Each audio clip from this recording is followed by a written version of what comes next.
ಸರ್ಕಾರ ಎಲ್ಲೊಂದು ಕಡೆ ಬಾಂಗ್ಲಾ ವಲಸಿಗರನ್ನ ನೋಡಿ, ಯಾರೇ ವಲಸಿಗರು ಬಾಂಗ್ಲಾದೇಶ ಇರ್ಬೋದು, ಇನ್ನಿತರ ದೇಶದಿರೋ ಆಫ್ರಿಕಾ ಕಂಟ್ರಿ ನಾವು ಭಾಳ ಕಟ್ಟುನಿಟ್ಟವಾಗಿ ಗಂಭೀರವಾಗಿ ಇದನ್ನು ನಾವು ಶೋಧನೆ ನಡೆಸ್ತಾ ಇದ್ದೀವಿ. ನೀವು ಕಳೆದ 3 ತಿಂಗಳಲ್ಲಿ ನೀವು ಸ್ಟ್ಯಾಟಿಸ್ಟಿಕ್ಸ್ ನೋಡಿದ್ರೆ ಆಲ್ಮೋಸ್ಟ್ ಸುಮಾರು 1,000 ಜನ ವಲಸಿಗರು ಸಿಕ್ಕಿದ್ದಾರೆ. ಬೇರೆ ಬೇರೆ ನಿಮ್ಮ ಆಫ್ರಿಕನ್ ಇರ್ಬೋದು, ಬಾಂಗ್ಲಾದೇಶಿಗಳು. ಆಮೇಲೆ ಇವರೆಲ್ಲನೂ ಕೂಡ ನಮಗೆ ಉತ್ತರ ಭಾರತದಿಂದಲೇ ಬರ್ತಾರೆ. ಸೊ ಇದರಲ್ಲಿ ಯಾವುದೇ ಕಾಂಪ್ರಮೈಸ್ ಇಲ್ಲ. ಈಗಾಗಲೇ ನಾವು BSF ಅವ್ರ ಜೊತೆ ಟಚ್ನಲ್ಲಿದ್ದೀವಿ, FRO ಅಧಿಕಾರಿಗಳ ಜೊತೆ ನಾವು ಟಚ್ನಲ್ಲಿದ್ದೀವಿ. We will 100% take care of this issue. ಇದು ಕಾನ್ಸ್ಟೆಂಟಾಗಿ ವಿಜಿಲೆಂಟ್ ಇರಬೇಕಾಗ್ತದೆ. ಬರೀ ನಾವು 1 ವಾರ ಮಾಡೋದು, ಇನ್ನೊಂದು 2 ವಾರ ಬಿಡೋದು ಅಂತ ಇಲ್ಲ, ನಿರಂತರವಾಗಿ ಮಾಡಬೇಕಾಗ್ತದೆ. ಇದಕ್ಕೆ ಅವಶ್ಯಕತೆ ಬಿದ್ದರೆ ಒಂದು ಸ್ಪೆಷಲ್ ತಂಡನೇ ಕೂಡ ನಾವು ಮಾಡ್ತಾಯಿದ್ದೀವಿ.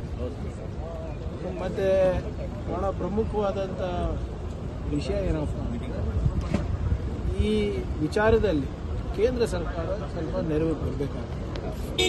ಯಾಕಂದರೆ ನಮ್ಮ ರಾಜ್ಯ ಯಾವುದೇ ಅಂತಾರಾಷ್ಟ್ರೀಯ ಗಡಿಯನ್ನು ನಾವು ಹೊಂದಿಲ್ಲ, ಸಂಪರ್ಕನೂ ಇಲ್ಲ. ಬಾಂಗ್ಲಾದೇಶ ಗಡಿನೂ ನಮ್ಮ ಸಂಪರ್ಕ ಇಲ್ಲ, ನೇಪಾಳು ಸಂಪರ್ಕ ಇಲ್ಲ, ಬೇರೆ ಯಾವ ರಾಷ್ಟ್ರದ್ದು ಬಾರ್ಡರ್ಸನ್ನು ನಾವು ಶೇರ್ ಮಾಡೋದು. ಆದರೆ ಇವತ್ತು ಅವರು ನುಗ್ತಾ ಇದ್ದಾರೆ ಅಂದರೆ ಎಲ್ಲಿಂದ ಬರ್ತಾ ಇದ್ದಾರೆ? ಇವತ್ತು ತ್ರಿಪುರಾದಿಂದ ಬರ್ತಾ ಇದ್ದಾರಾ, ಅಸ್ಸಾಮಿಂದ ಬರ್ತಾ ಇದ್ದಾರಾ, ಬೇರೆ ನಾರ್ತ್ ಈಸ್ಟ್ ಇಂದ ಬರ್ತಾ ಇದ್ದಾರಾ, ಪಶ್ಚಿಮ ಬಂಗಾಳಿಂದ ಬರ್ತಾ ಇದ್ದಾರಾ? ಗಡಿ ಕಾಯೋ ಜವಾಬ್ದಾರಿ ಕೇಂದ್ರ ಸರ್ಕಾರ. ಅದೇ ವಿಚಾರದಲ್ಲೇ ಇವರು 2-3 ಎಲೆಕ್ಷನ್ ನಾರ್ತ್ ಈಸ್ಟಲ್ಲೂ ಮಾಡಿಬಿಟ್ರು ಮತ್ತು ವೆಸ್ಟ್ ಬೆಂಗಾಲಲ್ಲೂ ಮಾಡಿಬಿಟ್ರು.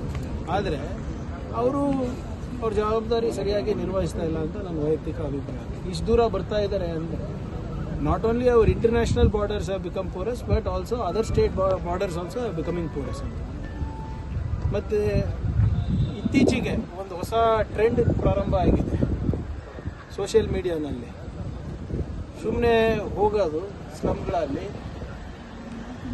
ಒಂದು ವಿಡಿಯೋ ಮಾಡೋದು, ನಿಮ್ದು ಯಾವ ಊರು, ನಿಮ್ದು ಯಾವ ರಾಷ್ಟ್ರ, ಹಿಂದಿನಲ್ಲಿ ಕೇಳ್ಬಿಡೋದು, ಮತ್ತು ಏನು ಸರ್ಕಾರ ಏನು ಮಾಡ್ತಾ ಇಲ್ಲ ಅಂತ ಬಾಯಿಗೆ ಬಂದಂಗೆ ಮಾತಾಡೋದು. ಅಂಥ ವಿಜಿಲ್ಯಾಂಟಿಸಮಿಗೆ ನಾವು ಒಪ್ಪಕ್ಕಾಗಲ್ಲ. ನಿಮ್ಮ ಹತ್ರ ಮಾಹಿತಿ ಇದ್ದರೆ ಬಂದು ಸ್ಟೇಷನ್ನಲ್ಲಿ ನಮ್ಮ ಸಿಬ್ಬಂದಿಗಳಿಗೆ ಕೊಡಿ. ನೀವು ಸೋಷಿಯಲ್ ಮೀಡಿಯಾ ಹೀರೋ ಆಗಕ್ಕೆ ಹೋಗಿ ನೀವು ಅಂತಾರಾಷ್ಟ್ರೀಯ ಈ ಜಾಳ ಏನಿದೆ ಅದನ್ನು ಬಲಪಡಿಸ್ತಾ ಇದ್ದೀರಿ. ಮಾರಲ್ ಪೊಲೀಸಿಂಗ್ ಮಾಡಬಾರ್ದು. No moral policing, no vigilantism will be tolerated. ಯಾಕಂದರೆ ಇವ್ರು ಹೋಗಿ ಸೋಷಿಯಲ್ ಮೀಡಿಯಾನಲ್ಲಿ ಹಾಕ್ತಾರೆ, ಅವ್ರು ಎಚ್ಚೆತ್ಕೊಳ್ತಾರೆ. ಈಗ ಅವನು ಯಾರು ಸಿಕ್ಬಿಲ್ತಾನೆ ಅವನು ನಮ್ಗೆ ಇಂಪಾರ್ಟೆಂಟ್ ಅಲ್ಲ. ಅವ್ರ ಮೂಲ ಯಾವುದು? ಅವ್ರ ಏನು ಠೇಕೆದಾರ್ ಅಂತ ಹೇಳ್ತಾರೆ ಇವರಿಗೆ, ಅವ್ರ ಕಾಂಟ್ರಾಕ್ಟರ್. ಅವ್ನ ಕಾಂಟ್ರಾಕ್ಟರ್ ಯಾರು? ಅವನಿಗೆ ಆಧಾರ್ ಕಾರ್ಡ್ ಕೊಡಿಸಿದ್ದು ಯಾರು? ಅವನಿಗೆ ಇಲ್ಲಿ ಉದ್ಯೋಗ ಕೊಡಿಸ್ತಾ ಇರೋದು ಯಾರು? ಇಲ್ಲಿ ಹೋಗಿ ಖಾಸಗಿ ಕಂಪನಿಗಳಲ್ಲಿ ಬೇರೆ ಬೇರೆ ಸಣ್ಣ ಪುಟ್ಟ ನೌಕರಿಗಳನ್ನು ಇಸ್ಕೊಡ್ತಾ ಇರೋದು ಯಾರು? ಅದು ನಮ್ಗೆ ಸಿಗಬೇಕಲ್ಲ. ನೀವೇನೋ ನಿಮಗೆ ಲೈಕ್ಗಳಿಗೆ ಶೇರ್ಗಳಿಗೆ ನೀವು ಮಾಡಿಬಿಡ್ತೀರಾ, ಆದರೆ ಇದ್ರ ಮೇಲೆ ಸೆಕ್ಯೂರಿಟಿ ಮೇಲೆ ಎಷ್ಟು ದೊಡ್ಡ ಪರಿಣಾಮ ಬೀಳ್ತೇವೆ ಅಂತ ಸ್ವಲ್ಪ ಜವಾಬ್ದಾರಿಯಿಂದ ಮಾಡಬೇಕು. ಸೊ ಇನ್ಮೇಲಿಂದ ಸೋಷಿಯಲ್ ಮೀಡಿಯಾ ಈ ಆಕ್ಟಿವಿಸಮ್ ಏನಿದೆ ಅದು ನಿಲ್ಲಬೇಕಾಗ್ತದೆ. ನಿಮ್ಮ ಹತ್ರ ಮಾಹಿತಿ ಇದ್ರೆ ತಂದುಕೊಡಿ ಪೊಲೀಸವರಿಗೆ. ಈಗ ನೀವು ಪೊಲೀಸರು ಸರಿಯಾಗಿ ಮಾಡ್ತಾ ಇಲ್ಲ ಅಂದರೆ ಗೊತ್ತಿದ್ರೆ ನಾವು ಮಾಡ್ತಾ ಇದ್ದೀವಲ್ಲ, ಅವ್ರಿಗಿಂತ ಜಾಸ್ತಿ ನಾವು ಹಿಡಿತಾ ಇದ್ದೀವಿ. ಅನ್ಫಾರ್ಚುನೇಟ್ಲಿ ನಮ್ಮದು ಪ್ರಚಾರ ಆಗ್ತಾ ಇಲ್ಲ. ಆಮೇಲೆ ನಾವು ಸೋಷಿಯಲ್ ಮೀಡಿಯಾನಲ್ಲಿ ಹಾಕೋಕ್ಕಾಗಲ್ಲ ಅಲ್ಲ, ಇವೆಲ್ಲ ಹಾಕೋಕ್ಕಾಗ್ತದ? ನಾವು ಎಲ್ಲಿ ರಹಸ್ಯವಾಗಿ ಕಾರ್ಯಾಚರಣೆ ಮಾಡ್ತಾ ಇದ್ದೀವಿ, ಯಾರು ರಹಸ್ಯ ಕಾರ್ಯಾಚರಣೆ ಅಧಿಕಾರಿಗಳು ಯಾರು, ಅದೆಲ್ಲ ಹೇಳೋಕ್ಕಾಗ್ತದೆ? ನಾವು ಗೌಪ್ಯತೆ ಮೇಂಟೈನ್ ಮಾಡಬೇಕಾಗ್ತದೆ ನಮಗೆ.